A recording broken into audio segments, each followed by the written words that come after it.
Welcome on into the arena. Grab yourself a seat and join me courtside as we talk your Miami Heat.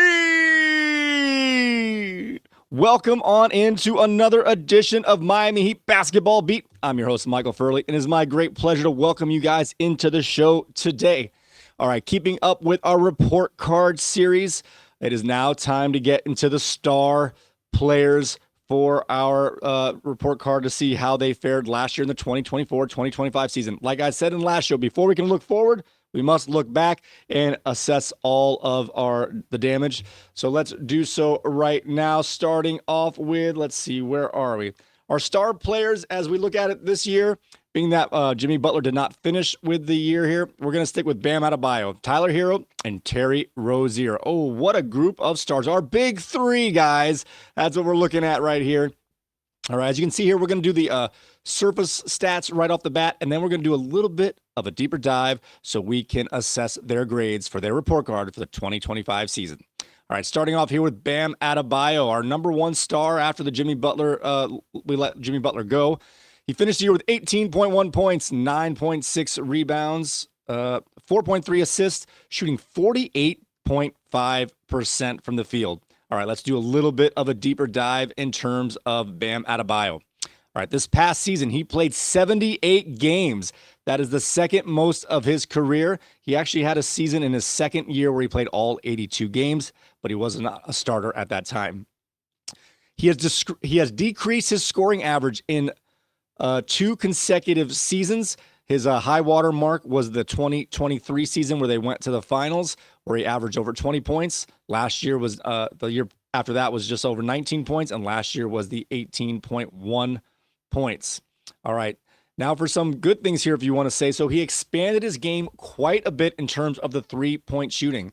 He made 79 three-pointers last year on 221 three-point attempts for a decent average of 35.7%. You would take that. That's Shane Battier numbers, if you recall. He was about a 36, 37% three-point shooter. So in terms of his three-point shooting average, nothing to complain about there. 35% from your center / power forward is pretty good. But we're going to compare his stats for last year to some of his better, more recent seasons. Starting off with comparing the 25 season to the 23 season. Like I said, that was the NBA Finals run for your Miami Heat, and that was Bam Adebayo's best statistical season. But due to his shot diet this past season, he lost nearly 80 points. He scored 80 points less this year, and he played in more games than that 2023 season. If you want to go to his last year, whereas in between this best year and this most current season, all right, so this past season, he shot 100 more shots than he did in the 2023-24 season. 100 more shots. You would think with 100 more shots, he would have scored more points. Not true. He scored 40 less points this past year than the year prior on 100 more shots. How does that happen? He took 60 free throws less this past year to the year prior. His fewest free throw attempts since his second season. He shot 328 free throw attempts, shooting 251. I didn't write down the percentage here, but it's about a 76% free throw shooting average, which is about his normal. All of his numbers in terms of percentage were about the same, except for his big hit. His career field goal percentage is nearing 55%, and he was at 48.5 this year. All that is due to his shot diet changing. He shot 100 more shots this year than the year before, scored less points, and the analytics say a three-pointer is worth more than a two-pointer. Yes, but we forget sometimes by shooting more two-pointers, you get to the free throw line a lot more, and if you get fouled on a shot that's not made, that doesn't even count as a shot attempt, which means that is free points. So maybe on a true shooting percentage, he's about the same, but on his actual productivity, he was way down. He scored 40 less points this year than the year prior on 100 more shots. Let that just sink in for a second. He scored less points, shooting more shots. And that's including making 79 three-pointers, which is about 65 more than he's ever made. He only made one three-pointer in his best offensive season. Let's put it that way. So right there shows you how he is moving along here. And I'm going to put a lot of this on the coach, not the player. The player expanded his game. The player shot well in that change of game, but changing his game was not better for the team, wasn't better for his overall productive in a quantitative stats. So when we get to the coaches, this is just a hint here how we're going to get to that coach's report card. But right now, Bam Adebayo, we're going to give him, should we do this at the end? We'll give Bam Adebayo's grade right now. Let's see. I'm putting this at a B-. His production was way down, but he did expand his game, and where he expanded, he did fine at. But I'm going to put this more on the coach, less on the player, and how the overall team production was down here. As a player, I'm giving him a B- for expanding his game and doing a decent job at it. All right, on to our next player on the list here, Tyler Herro. You know, when you go into these things, these report cards here or any kind of experiment, and you're like, I think I know the answer before I look up any of the information. Well, that was me with Tyler Herro. I was very surprised as I went deeper into the stats. Now, I remember the eye test. We're going to get that overall when we get to our grade here. But in terms of his production on the court, due to his stats, we're going to start with this. Last year, he played in 77 games. This was the most amount of games in one season he's played in his career. It was also his highest scoring average of his career at 23.9 points per game. All right. You might say, well, he's a looter in a riot. We're going to debunk that in a little bit. This is also his fourth consecutive season scoring more than 20 points per game. And it was also his highest assist average per game at 5.5 assists per season here, or 5.5 assists per game, rather. He's improved his assists per game total in every year since he's been in the league.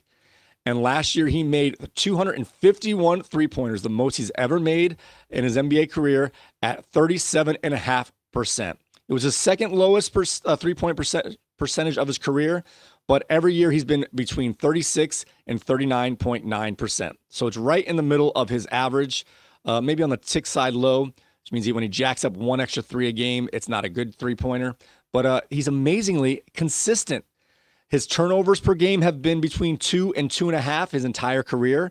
His three-point percentage has been between 36 and 39.9, and he only had one season in the 36s. That's his lowest year. So if you take away his lowest and his highest, he's between 37.5 and 39.5%. Again, very, very consistent.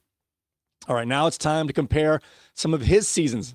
Now, it's a little hard to compare for Tyler Herro here, as this is the most amount of games he's ever played. So I'm going to compare seasons where he's played in the most games other than this. In the 23 season, where he was a starter and the Heat went on their finals run, although he missed it in the playoffs, he played 67 games that year, started all 67 games that he played. And he had nearly the identical number of minutes per game that year as he did this year. This is going against that looter in a riot type of argument here. He's played the same amount of minutes in that season as he did this season. In this season, however, compared to that 2023 season, he shot 270 more shots. Now, that part's the looter in the riot. 270 more shots. But of those shots, half of them were threes, half of them were twos. So he was taking his shot diet even split. So, yes, he shot 270 more shots, but half of those, 133 of those were three-pointers, and 137 of those were two-pointers, and he shot nearly the identical three-point percentage as he did in 2023. So in 133 more three-point attempts, he shot nearly the same percentage. That tells me there is no limit to the amount of threes he can take where it'll be a bad shot in terms of his percentages. He has been a little more efficient in the past, but since he's been a high-volume three-point shooter over the last 3 years, he's been pretty much steady with that 37.5% to 38.5% three-point percentage. That just shows me here that he is what he is. He's going to shoot near 38% from three, no matter how many he takes. Get him up. The more he takes, the more he makes. The more he makes, the more he scores.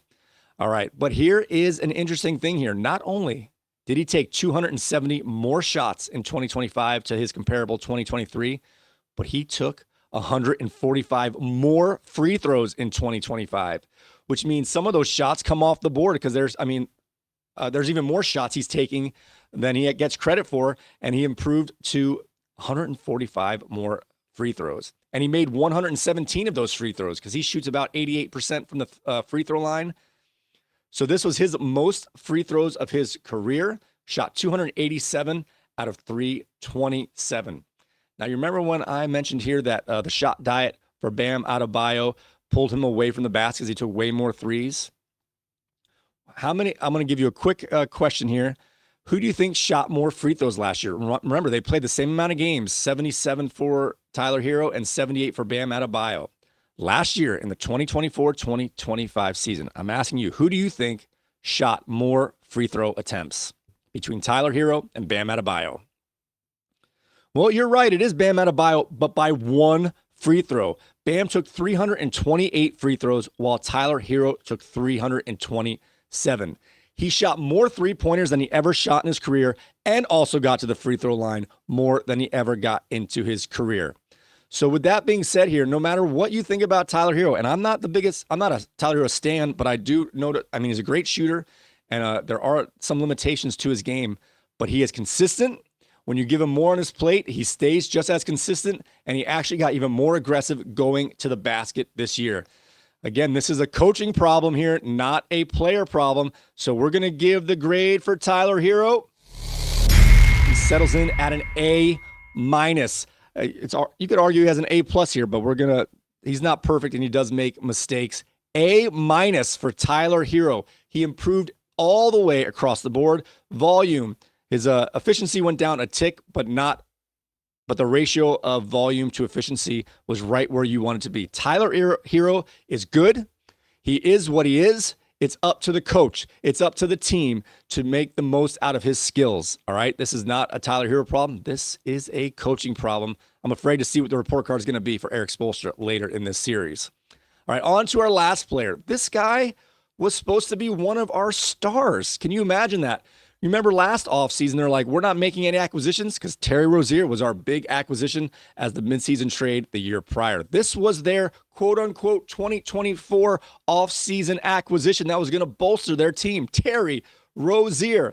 And we all saw with our own eyes how this went down, but we're going to break it down a little bit, not as much as these other players because it was pretty plain to see the limitations to Tyler Hero's game. All right, he shot 39% from the field goal. 29% from three-point land here. It was his lowest scoring average in the past 8 seasons. He had a gambling scandal that he's worried about. I'm not really sure where that's going, as every time they mention his name of that, it's just a witness, if you will. But nonetheless, that was still hanging over his head. So he averaged only 10.6 points this year. Like I said, his lowest average since over the past 8 seasons. And I don't want to just crap on Terry Rozier all the time or all the way, although he was atrocious to watch. I will say his rebounding, I noticed him on the court. He was a decent rebounder. His rebounding is in line with his averages at 3.7 rebounds per game. But keep in mind, he played about 15 minutes less per game this season than he had in the last 8 seasons. So he went from 35 minutes a game down to 23 minutes a game, and his rebounding per game stayed exactly the same, which means his impact on the court was most beneficial with him when the other team missed the ball. But after that, get the ball out of your hands and get off the court. All right, guys, we know the grade here for Terry Rozier. We're not going to hang this one around too long. The grade here is F. All right, guys, let's go over this real quick one more time. A recap here. Our grade for Bam Adebayo for last year was a B-. We're giving him pluses for expanding his game, being efficient at that expansion of the game. But the problem was that expansion led to a detriment to what he already had, making him less productive on whole.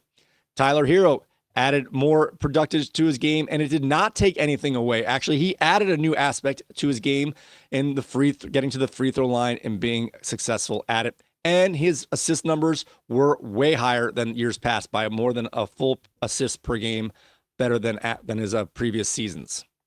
Terry Rozier did not play well, did not shoot well, potentially throws games and point shaves. Fourth quarter losses, I don't want to put that on Terry Rozier, but he played a lot of fourth quarter minutes. So we know his outcome there was an F. All right, guys. Thank you for joining me for this another edition of our report card series. I know it's painful to go through, but we've got to rip the Band-Aid off before we can go forward and have some more hope for this 25-26 season. But our stars did some good, some bad, and some awful. With that being said, guys, thank you for joining me so much. Go ahead, hit that like button, subscribe, hit the notification bell so you can be alerted whenever we get new content out. I'm going to try and get a little more out on this channel a little more often. And if you like what you see here in general, we have a couple other channels. We've got a fantasy football channel getting ready to come out here in August, maybe late July here. And we also have our poker channel if you are a fan of watching some neighborhood poker games and stuff like that. All right, guys, with that being said, may you please make your free throws. May your coaches' challenges be successful. We will see you next time.